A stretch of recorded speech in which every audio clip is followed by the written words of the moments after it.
Okay, so as jy op die US Embassy en Consulate in South Africa gaan check, vandag se datum die 12de Mei, het hulle nou bietjie meer detail gegee en daar's 'n vorm wat jy kan invul as jy wil aansoek doen of 'n expression of interest in 'n mate vir die refugee program van Afrikaners Amerika toe. So gaan loer, ek wys julle gou.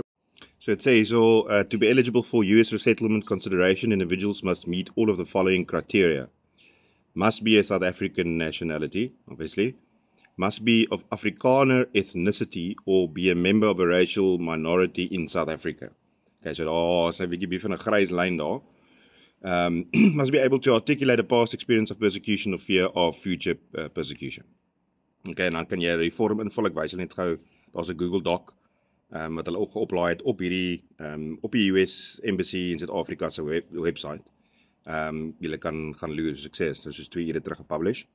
So ja, as julle dan gaan klik, dan kry julle 'n Google form en dis die applicant statement of interest en dan is daar 'n paar multiple choice goedjies onder toe.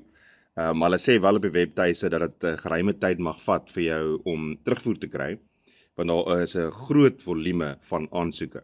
So al het jy selfs voorheen die embassy gemail, sê hulle jy moet hierdie vorm gaan invul en gaan lees die statement wat hulle geissue het. So obviously dit gaan voor en julle weet, julle het seker op die nuus gesien dat die eerste klomp blykbaar gister al uitgevlieg het.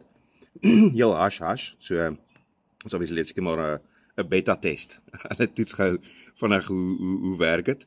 Maar dit is redelik dringend. So ja, share dit as jy iemand ken wat wel Amerika toe wil gaan en wat belangstel in die refugee program en natuurlik dit kan motiveer. Ja, en Afrikaner is. So ja, ek wil sien. Ek hoop nou nie daar's 100,000 Afrikaners wat gaan waai in die volgende paar maande nie.